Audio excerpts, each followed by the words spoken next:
I definitely felt like I needed to prove myself. And yeah, I think it was just the comparison to others. I think that's one trait that's just so hard that I think I still go through all the time, is that I really need to trust my own journey and my own path. And it sounds so cliche, but everything is happening for you, not to you. And the minute that you change your mindset to that, it's like even all the challenges that you go through, like it's because it's going to make you stronger. It's because it's going to give you new perspective. It's like, it's honestly the greatest spiritual teachers are the challenges in your life. Welcome, Brisa Hennessy. I am so excited. We finally made this work. It's taken us like 4 times between our schedules, and we're here. Thank you. Oh my gosh, I'm so honored. You are literally one of my favorite people. And yeah, I can't wait to discuss all things with you today.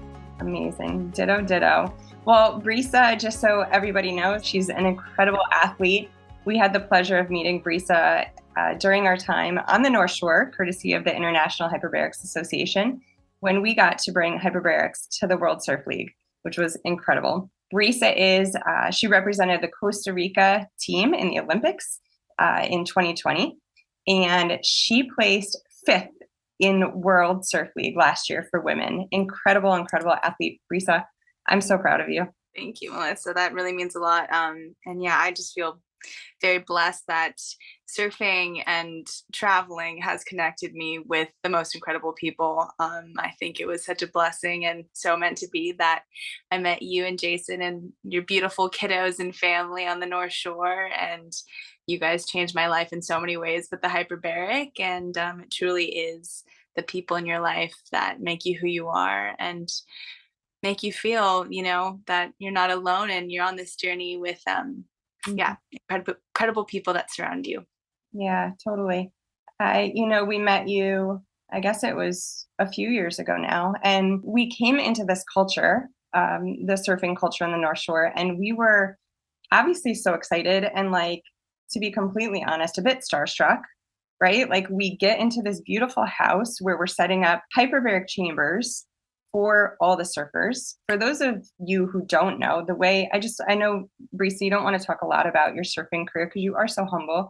But I just kind of want to lay out like how we met. For those of you who don't know, the way that the World Surf League is set up on the North Shore of Hawaii is there's all these houses right along the beautiful coast.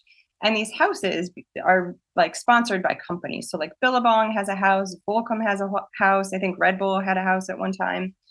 And the athletes can come there and, get some goods, get taken care of, all the things. We were the hyperbaric house. So we had hyperbaric oxygen chambers, and we were there to open up our home to the surfing community and then also the community of Honolulu and the surrounding areas. Brisa was one of the first people that we met. And I instantly was like, oh my gosh, okay, I'm comfortable here. Like, these people are real, just like us. Like, you came into our home, and I just remember from the instant I met you, like, how grounded and how humble and how sweet you are. And I just want to say thank you, because you really, obviously we were there as professionals to serve the community, and so would have stepped up to any challenge, but like, you just made it feel so homey. So thank you. Thank you. I couldn't agree more on how we felt. And I think for you to open up your home and heal the community and educate us with, not all things oxygen but how do you open up your home too? So I think the feeling is so mutual, and yeah, you guys have really changed my life. So I'm so appreciative. One of the things that I really have loved the more I've gotten to know you is just like your love of water, your love of ocean. I feel like it's this piece of you, but it just seems to expand across your whole personality and how you live your life. And from the outside looking in, like, how harmonious and connected you are to the earth and to yourself. And I know this has all been like quite a journey for you, and you may not even feel super connected, but I know you've done a lot of work on yourself in the past. And I just kind of want to start with, like, how did you gravitate towards this sport, and what initially drew you to the water and to surfing? Because I know you started at a really, really young age. Yeah, right. No, amazing question. I would say I didn't really have a choice, but no, I'm just kidding. I was born off the grid in Costa Rica. My parents ran a surf school down there, and we lived completely in the jungle. We lived right on the beach and in one of the last lowland rainforests left in the world. So it was right on the edge of this huge conservation of land. And so there was monkeys and every type of animal you could think of. And obviously the ocean was, right outside my doorstep. And I was pretty much born in the water. I think the minute that my dad put me on a surfboard, I I instantly felt like I needed to do this for the rest of my life. But it wasn't just surfing. I think it was being in nature and finding the healing powers of the ocean. I think we really take it for granted, but nature heals us every single day. We just need to let it in and learn from, the greatest teacher of Mother Nature. Uh, but the ocean, I feel like the way I connect with it is because it changes in so many different ways. It has so many different emotions, just like humans, and we are made up of water too, like more water. Mhm. And because of that, it draws me in because I learn from it every single day. It changes. It's always, yeah, ever changing, but no matter how big it is or crazy or angry or stormy, it always finds calm and peace. And that's what I always try to tune into. Mhm. Oh, I love that. Now, were there other kids your age growing up the same way? There was a lot of expats down there. Well, not that many. It was a super small community. There was probably around 40 houses in a huge amount of area. And there was not that many kids. I think I grew up with probably maybe 5 kids, and they weren't even my age. So, I would say the animals were probably my best friends, and, obviously, that's why I think I grew such a strong relationship with my parents because they were my best friends, and we did everything together, and it was, what was the next adventure? Every single day was an adventure. Your relationship, at least with your mom, I got to see. You guys are so cute. You're like best friend sisters. So you lived in that area for, I know you've kind of bumped around a lot. So was that like the majority of your upbringing there in the jungle with the monkeys in the ocean? Pretty much. I lived there until I was 9 years old, and we decided to move to Hawaii to take care of my grandparents and also just get a better education. Mhm. Uh, so it was definitely a little bit of a shock for me. I think living such a simple life and living in the jungle, even though Hawaii is, such a big part of that as well as, living in nature, but actually going to a school with 30 kids in my class where I was going to a school with 3 other kids. It was definitely a lot. But I think it definitely has shaped me to who I am. That contrast of those 2 places for sure. And when did you know that you wanted to pursue surfing? Like, when did you know that you really wanted to take this to the next level and get into competing? And it seemed like that happened pretty early on for you too. Yeah, so when I was in Costa Rica, I think that's the place where I found my love for surfing, Mhm. definitely, and my love for the ocean. And I really had no idea what that had in store. I mean, being a jungle girl, I had no idea what, you know, I was so, like, sheltered in my own little way. I remember pulling up this because I had a DVD player. That was my only little device down there. We didn't have any cell phones, we just had radios, and I just had my little DVD player, and once in a while, I was allowed to watch a movie. But we had a CD that was called Seven Girls, and Carissa Moore was in there, and she was 9 years old. And I remember, watching it over and over and over again. I'd be like, Mom, like, can you watch it again and again? I want to watch Carissa again.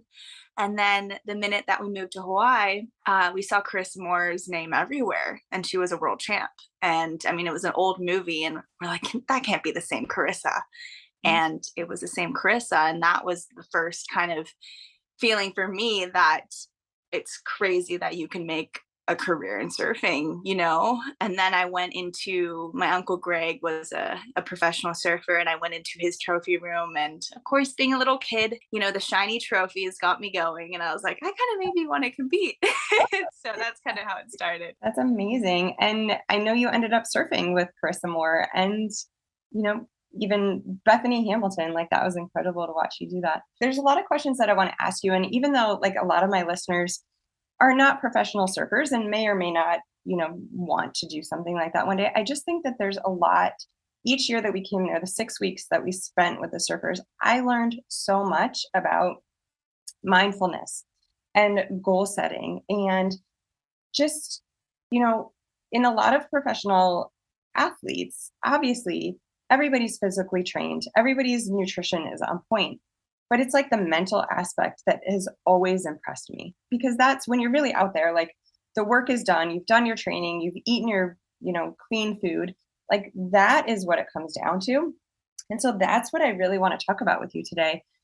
Because I was so impressed by your mind and your balance and your personality and everything about you anyway as you were like starting to get into these competitions and especially being so young, do you remember like what were some of the first perhaps like scary thoughts you had or thoughts of maybe not being good enough or like what were some of the earliest challenges and adversity that you experienced as you were maybe like low woman on the totem pole proving yourself in this community of incredibly strong women. Yeah, definitely. I mean, mental health and having a strong mind is something that I try to work on every single day. And I think something that connects us all as humans, and I'm still have so much to learn. And it's like every day I'm like, wow, like I still need to be more gentle with myself and others. But I would say, I think coming from the jungle and like I said, living such a simple and beautiful and different life where I wasn't surrounded by that many people. I think like I said before, I was so sheltered. So I think coming to Hawaii and being amongst, so many different humans and kids and, surfers, I think that was a crazy turning point when your brain started soaking up of like judgment and comparing yourself to others and kind of questioning if you're enough. I think I definitely went through that. I think I was so confident, when I was living in the jungle, and it's strange how that sometimes shifts for you just by one bad experience. But yeah, being kind of, on the low end and kind of having to catch up, I felt that a lot. I definitely felt like I needed to prove myself. And yeah, I think it was just the comparison to others. I think that's one trait that's just so hard that I think I still go through all the time, is that I really need to trust my own journey and my own path. And it sounds so cliche, but everything is happening for you, not to you. And the minute that you change your mindset to that, it's like even all the challenges that you go through, like it's because it's going to make you stronger. It's because it's going to give you new perspective. It's like, it's honestly the greatest spiritual teachers are the challenges in your life. 100%. And what would be like early on? What would you say some of your biggest challenges were as a female athlete getting into the sport? For the first one, the first memory I can think of is when I qualified for the CTE, and I was with my heroes, and I was 19, but I still felt so young back then. Um, and all I could think about was everyone else. And I wasn't even thinking about myself or what I was even doing it for. I was in this expectation type of mind, and yeah, not trusting the journey at all. I was just trying to do what everyone else was doing, and not enjoying myself and embracing all the highs and lows. I think that was a little tough. I wasn't really finding myself. I felt a little lost during that time. I think that was probably the clearest memory I could think of. So when you were 19 and you qualified for the CT, that was when you started traveling, right? So that was the travel circuit. So talk to me about that. Like, what did that look like? How many places did you guys go? It sounds like a pretty intense schedule from what I know. Yeah, it's nonstop. I mean, right now I do not have a home. My suitcase is literally my home. And I mean, kind of backtracking, when I moved to Hawaii, I lived here for 10 years, and then we decided to pack all of our stuff, sell our house, and move to Fiji. And we don't really have a house in Fiji either, but my dad works on an island, and now we're all just traveling around the world. They're kind of just following me around, and that's kind of our life. But the tour starts in Hawaii, then goes to Portugal, then goes to Australia, then California, El Salvador. Wow. Um, yeah, you get the feeling, and there's not really any breaks. So it's a lot on your physical, emotional, and mental health. Yeah, it's like from the outside, that can sound so glamorous, but I know a little bit of what the traveling life is actually like just from the bit that we do. It's intense. I mean, the time zones, the food, the fatigue, the like it just takes a lot to recover. So are there like certain things that are your grounding techniques that you do each place that you go? Like how do you make it feel like constant? Like how does each place feel like home if there's no home? Because that's someone told me a while ago that when you like if you're building a home, you're doing construction in your home, you sell your house, you move, it's literally more stressful on your physical body than losing someone that you love. Wow. 'Cause that's your root, that's your base, that's your constant, that's your known, you feel safe. And so for someone who travels a lot, like that was a big thing that I took away when we started this life of traveling. Like, okay, what can I do in each place to make this feel like my home? So for me, I bring so much stuff. I bring like my mushroom coffee. I bring my frother. So my morning ritual looks the same no matter where I am. And Mm. that little thing helps ground me in any place I'm in any time zone. Like it stays the same everywhere I go. Do you have stuff like that? Yeah, I love that. Well, I Mhm. gotta try that too. No, definitely coffee is always part of my me and my mom's routine. Very We important. will stop at 2 in the morning to make sure we bought the coffee.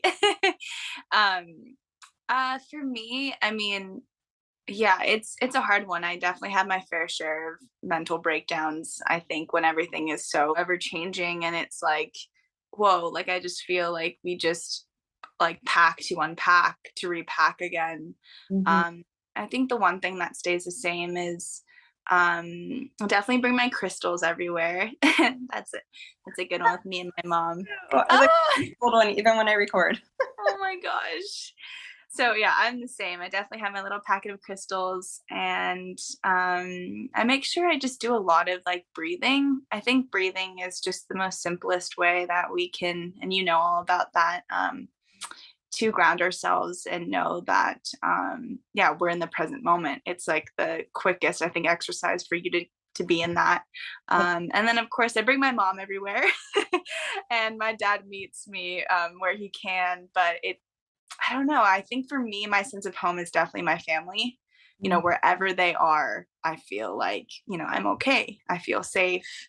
I feel happy. And they're my rock. Yeah, I could see that. That's amazing. And how incredible that they get to do that with you. I know. It's crazy. That was like their dream, like before my mom was even pregnant. They're like, when we have like a kid, we want to surf together, like they never thought like I'd be have that as a career, but for us to all surf together is the most beautiful thing. It's the biggest blessing in the world. They're both super into surfing, obviously. Definitely. Yeah. My dad is like full barrel king. My mom, she rips on a longboard. So yeah, it's epic. Where is your favorite place to surf? I'm just curious. My favorite place to surf would probably be swimming pools in Fiji. Oh, It's that's a place in the ocean, not a swimming Yeah. pool. Yeah, it's like crystal clear water. It feels like you're in a swimming pool, and it's like a perfect right. Yeah, I can't wait to take your family there one day. That'd be epic. Amazing. We would love to see you down there. Okay, I got to watch you surf, and I have so many questions about while you're out there. Do you mind if I ask? Of course. I wanted to Absolutely. like pick your brain after, and I knew you were competing. So, okay. So, one of the coolest things I got to watch was so Kaya, our daughter, met you when she was 4. And by the way, I forget if I told you this or not. So she's in first grade now, and they had to make a vision board in their class of what they want to be. And she put a surfer. That's Oh from my Brisa. gosh. Wow. So when we were there, I think last year, like we got to sneak away from the hyperbaric house, which we didn't get to do that often, and I got to watch you compete. And all of a sudden, there's a wild card, and in comes Bethany Hamilton. I'm sure you remember this. Definitely. Got to surf against with Bethany Hamilton, and I imagine that was just an honor in and of itself. And you beat her. Not that that matters, but it was really cool. It was just really cool to watch you. You know, I wondered, like, in the moment, like, surfers to me are very much in the flow. So, like, when we talk about flow being like when you love something that you do, when you're passionate about it, it's almost like you're not even thinking anymore. You're just completely present. So, when you're out there in between, like watching the waves, waiting for your turn, picking if you're going to take that one or not that one, I mean, that has got to be such an intense moment. Yeah, definitely. Where's your head? Gosh, I feel like, competitive surfing, you could either have like the most craziest monkey brain possible, Mhm. or you reach, yeah, that flow state that you're talking about where nothing else matters. Like you're aware of everything, distracted by nothing. You Mhm. just feel everything. It's like you're not even like, it's like the most present I think I've ever been is in those situations. And I think that brings that out in me. It's either in the stressful moments of the heat where you have to, make it happen and you need to score, or it's in those moments where you're so in control and you feel like, wow, like I just feel so in rhythm with the ocean. And like it's crazy that competitive surfing can bring that out. Like I think that's why I always am so addicted to it, why I always go back to it, is because I don't think I've ever felt that way in anything I do. Mhm. I obviously on like a tiny level, but we learned to surf when we were out there, and I've never felt anything like that feeling in my life. It was like adrenaline fueled, right? Because you're like when you find a good wave, which for me are very small waves, but you're like paddling, paddling, paddling, getting up feels like muscular energy, but then it's this total zen, like you're literally riding the ocean. Yeah, it's crazy. Such a It's cool crazy. balance of everything, anything you could ever want. So, most of the time when you're competing, is it like that flow? Do you have tools to get into that place, or is it just kind of you go out there and whatever kind of Yeah. comes to be? It's I mean, the flow state is, as elite athletes, that's where we all want to go. Mhm, Um, and it's kind of far and few in between, to be honest. I think it's probably a handful of times have I truly reached that flow state where like I knew that this wave was coming. mm, Like I wasn't stressed. I wasn't thinking about the future. I wasn't thinking of the past. I was like so in the now. mhm, Um, I clearly remember I was in that flow state when I competed against Carissa um, in Karamas in Bali. And I think it was the other thing of like I was surfing for my aunt who was having cancer, who had cancer, and I just was like so not. I don't know. I felt like a part of everything. Like I felt a part of the ocean. Like I mhm. was almost calling in the energy, like calling in the waves, and like I that's how I imagine my flow state. It's like in this receiving but also manifesting state. Like you know something's coming, like you're with the energy, you're tuning in with the energy around you, and this connection that is undescribable. Like and so yeah, of course every contest I want to reach that, and sometimes it doesn't really work out. But I think what tunes me in is been working on it with my sports psychologist, and I think it's just about like finding senses. So like either touching the water, Mm, like smelling the salt water, looking at a wave, like really tuning into one of your senses that brings you back to the present moment. mhm. Because it's a lot. A lot of stuff is going on out there. But if you really like tune in and zone in into one sense, I feel like that's what kind of stimulates the zone for me. Yeah. Oh, I love it. That makes sense. Going back to your sports psychologist, so that's really interesting. What kinds of like if there was like a big takeaway tip or tool that you've learned from a sports psychologist, what would that be? Like, how do you use that in your daily life? Yeah, I mean, you think about, it's a sports psychologist, so you think it's all about, my sport and my headspace there. But what he has taught me is literally has made me completely change my perspective on how I live every day. Like you're saying, like um I think the biggest thing is your subconscious and how that could really overtake our mindset and how we live day to day.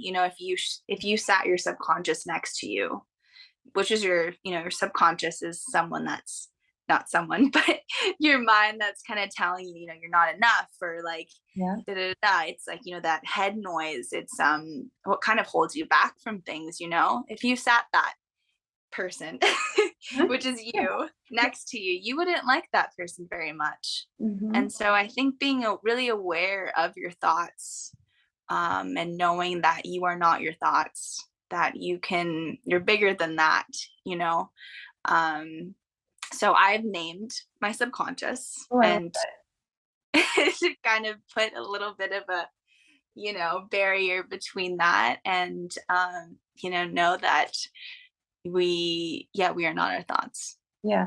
There's this book that I was reading recently, and it talks about, I don't know if you've ever read Michael Singer, The Untethered Soul. Ooh, I haven't read that yet, but it's been on my list. It's so good. So it talks about that we're actually the observer.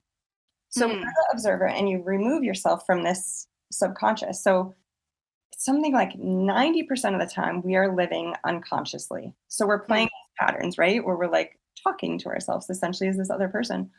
And I love that you name it because then you can tangibly almost like separate it from yourself. Mhm. It's been definitely been very helpful. Like mom and I do it all the time. We just are like, okay, like my subconscious is named Subby. It's like I should probably rename it. I don't know. It's not a very creative name, but I'm just like, hey Subby, like you need to calm down. Like Do you talk to it like that? heck yeah, yeah.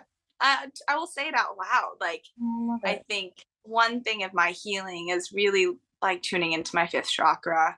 I'm such a I don't know, I would say just gentle and kind of quiet type of person on land. And I feel like I need to use my voice more. And so I'm trying to tune into my fifth chakra, my throat chakra, and that's been one of my biggest goals. That's a good one. I love it. Isn't it so interesting? I feel like one of the biggest things I've realized this year is how we all have the same stuff going on. Like, Mm, you could be professional world champion surfer. You could be world class fitness model. You could be the coolest freaking chick in the world. Like, these same things happen to every single one of us. Like, definitely. why aren't we all talking about it more? I know. It's so true. I think we are stronger in our vulnerability. We are stronger when we're connected within that. And showing that. I mean, it's hard to sometimes show, your hardships and your struggles. Um, but the minute you do, you actually can change someone's life. And I'm trying to work on that too. I feel like I portray, I live this perfect life. And sometimes I question myself. I'm like, gosh, like I really do need to show that I struggle. I struggle every day.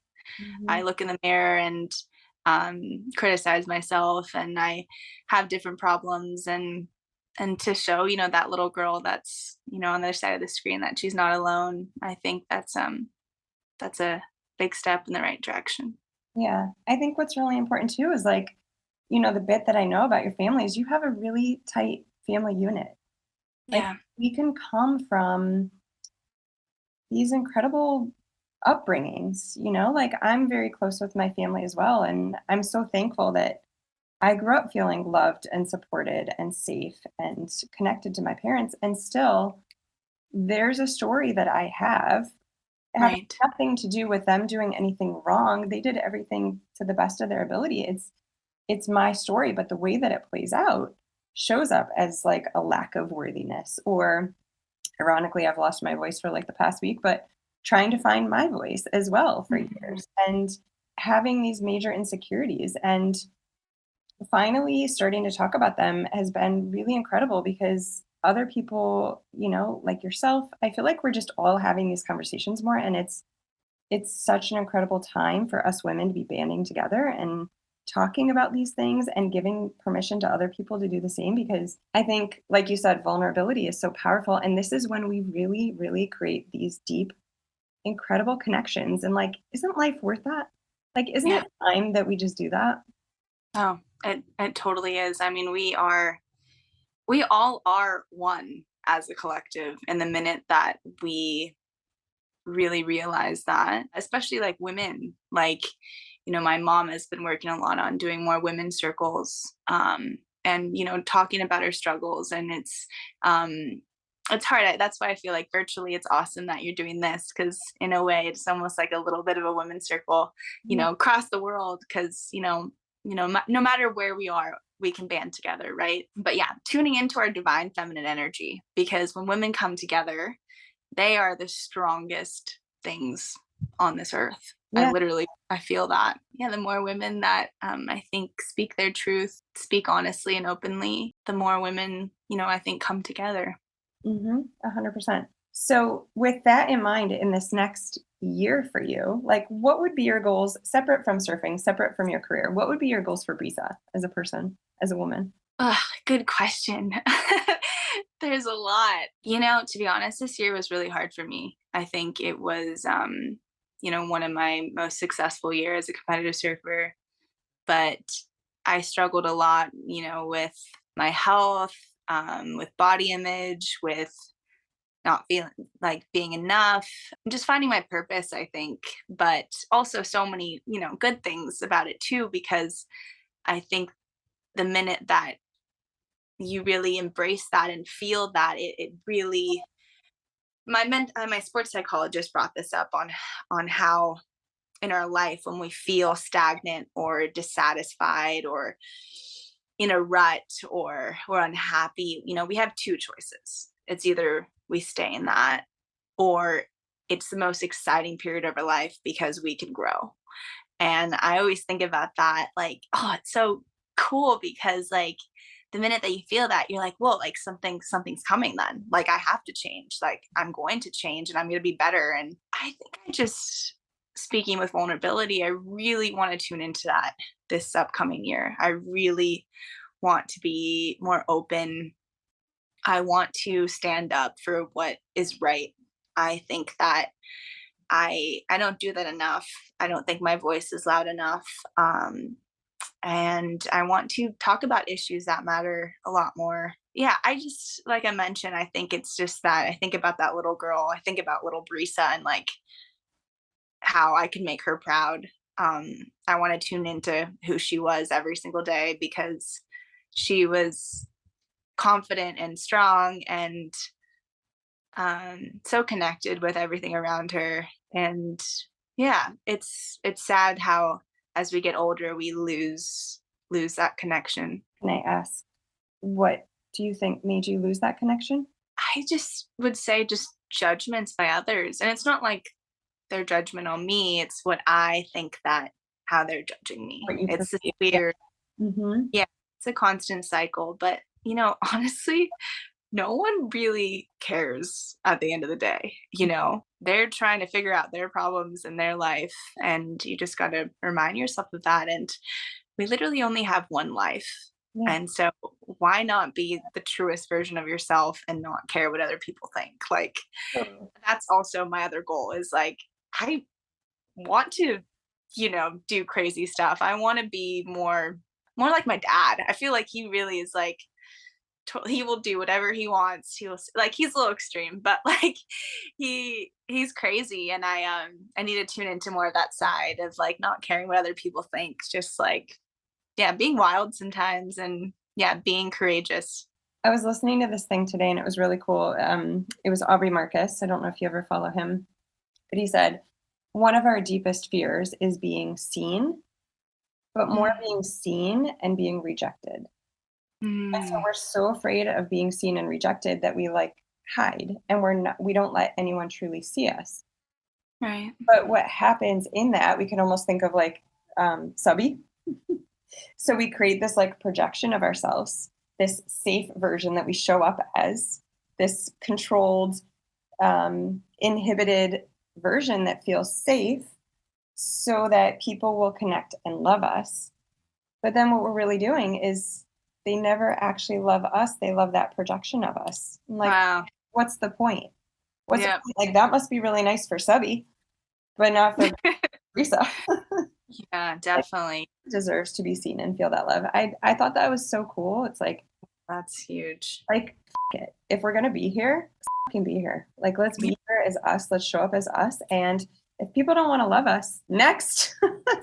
Those people aren't supposed to be in our lives. I think Right. the people that are supposed to be in our lives will love us for who we are. And if Yeah. the other people don't, why does it even matter anyways? Yeah. And Um, I'm making it sound so easy and it's not, but what something I've been working on this past year, I wonder if you've tapped into this too, is like the time in quiet and the time connecting with my inner child.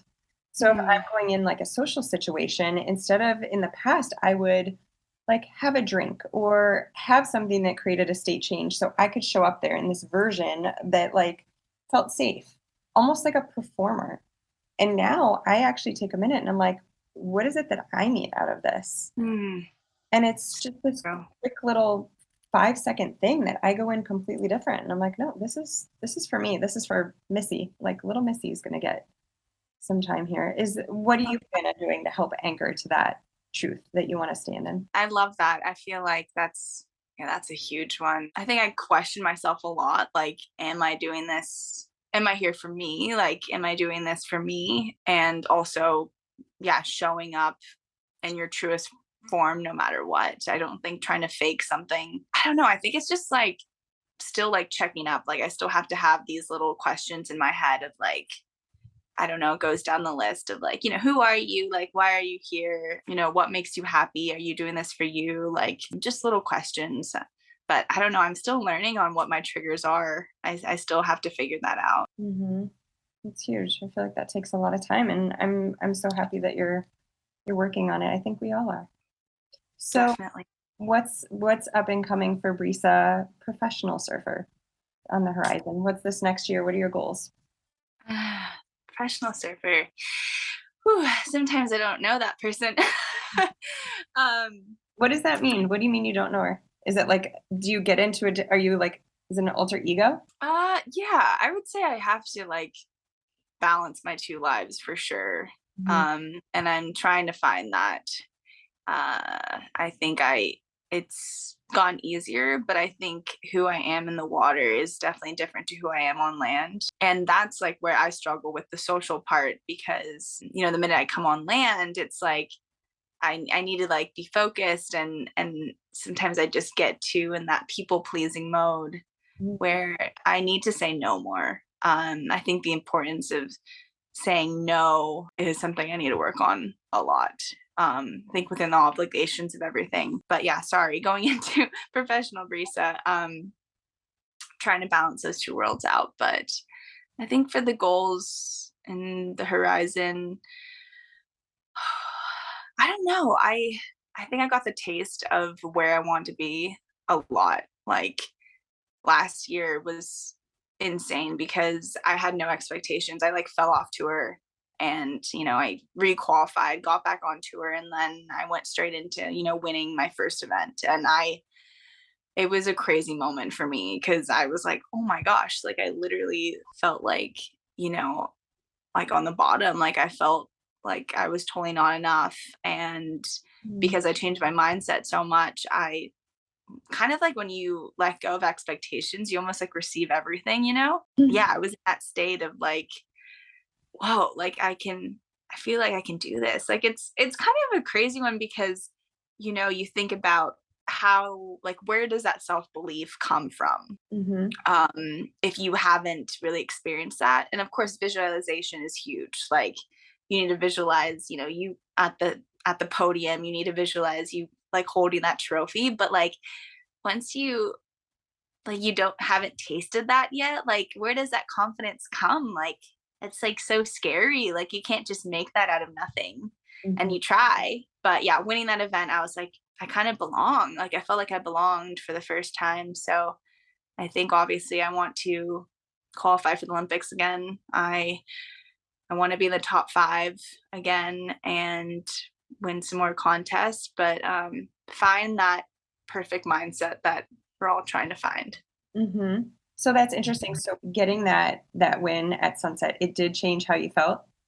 So the reason I ask that is because I think a lot of people, myself included, we set goals, very different goals for me than obviously for you in your career. But it's like I assume that once I hit this goal, I'm going to feel and be a different person. And I hit the goal, and I'm like, oh, I'm still here. Like I'm still me, Yeah. the same. The Yeah. goal didn't change anything by hitting it. And so I realized I have to become that person that I think I'm going to be by hitting that. I have to become that down here.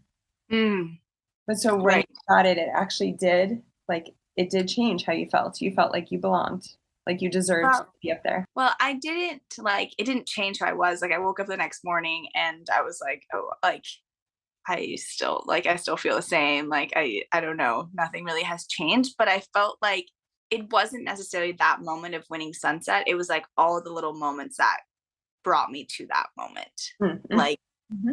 it I don't know, there's a lot of little like pieces of the puzzle that you kind of miss and you're like, whoa, like it kind of puts that little bit of a stamp on there, like a little bit of a validation stamp, like I've worked this hard to be here. And like it, it proved that a little bit that I needed a little bit of confidence boost that I know I was searching for so long. I totally get that. I feel like you nailed it. I think when we have these big goals, it is the moments leading up to them, those challenges, those adversities that really make you become who that person at the end is. And you forget that, like, I think that, you tend to rush things. Well, at least I did, like rush the process. But what you forget along that journey is you're picking up little things to an unbreakable armor. Like, and you're like, oh my gosh, like, I don't know, I reflect a lot about little moments that I was at my worst and stuff. And I was like, because of that, like I picked up a little bit more of the shield and da da da da and Yeah. until I, was unbreakable at that point. And then of course you have to redefine yourself and it all starts all over again. And it's crazy. Imagine. So in a lot of the places that you go, I think you end up living with some of the other surfers, right? You guys are all in this house together, or was that just for the competition that we were there for? Is that just Yeah. Yeah. do you guys have these conversations together? Like you get out in the water and you're competitors, but in that home, is it like a sisterhood? Like what is the vibe like in there? I'm so curious. Yeah. So, sorry, I misunderstood your question. So you only stay with people like your teammates on the North Shore of Oahu, Oh, and then kind of just like you stay at your own accommodation at the everywhere. rest of the Okay. place. But, Okay. we see each other every single day, like Yeah. every single day. And it's actually an amazing question because, last year was super, super challenging, like really mentally challenging for everyone. Like it was the most like it was physically draining, like mentally draining more than any other year. Like even Kelly Slater was saying that. He was like, this is crazy. Like it was just so back to back. We were Mm. traveling constantly. And, the only people that understood what we were going through was each of us. And that brought us insanely close, especially the women. Like it was, our job was to beat each other, but every time we came on land and we reflected, it really, I don't know, it brought us closer. It was like the craziest thing because we knew that no one from the outside knew what we were going through. So was the schedule different last year? I don't, or did it just feel different to you guys? What was so intense last year? Well, there's 5 events before there's a cutoff, and the cutoff only 10 people stay on tour. So like the bottom half have to go to the Challenger Series, which never happened before. You normally qualify and you stay on tour the whole year, so you're not really worried about anything. But Mm. after 5 events, people were falling off tour. And Wow. so your jobs were on the line. Like you Yeah. rookies, literally just made tour, but they're like, "Oh my gosh, like 5 events, like we could be off tour again." So it was really a stressful year. I hope this year goes great for you. I'm sure it will. I mean, you're so incredible, and I'm so sad we won't be there with you, but we'll be there with you in spirit, of course. So I know I wish you guys were going to be there too, but we will definitely connect somewhere in the world. Some more travels, yes. I want to ask you one last question, Brisa, And so for this coming year, either for personal or professional, I want to know, do you have a word for this next year that's going to be like your guidepost, your mental check-in? Like my word for this year is all in. So it's All just in. it's kind of like every year I have a word. I've used the word no, which in my mind is nourish oneself. I love that acronym, Mm, by the way. You're welcome to lo- it. Someone shared it with me. love that. Every time we say no to something that's for someone else, we're nourishing ourselves. So I'm wondering if you have a word. Yeah, that's a good one. I think personally, when I'm on land, the word that always comes to mind now is compassion. Compassion and vulnerability. Can there be two Oh, I words? love it. Yes, there can definitely be two words. Yeah, compassion for me, it's given me a whole new like meaning of the world word. Like, you walk on the street and you see someone and you don't know what their story is. They're living their struggle and a story we know nothing about. So I wanna have more compassion. As far as professionally, ooh, I do actually have to think of my trigger words. I think resilience. I like that one. And what does that mean to you? It means, I think, no matter what, showing up for yourself, Mm, showing up, um, for what you love, showing up for others, and no matter what, no matter the circumstance. love it. Oh my gosh, you're going to have an incredible year. Just everything you're doing for yourself. I'm so happy for you. I'm so proud of you, and I'm so glad to be able to witness it from the sidelines. Brisa, thank you for taking this time. I know your schedule is so crazy, and it's just been an honor to be here with you. I love you. Thanks, Melissa. It's the honor was all mine, and yeah, thank you for changing people's lives, and knowing that, reminding each other that we're not alone in this journey. I hope you enjoyed that episode. I always love my time with Brisa. I just think she's such an incredible, loving, compassionate human being, and I'm so thankful for her opening up and talking about some of her inner struggles that are things that we all as women deal with and experience.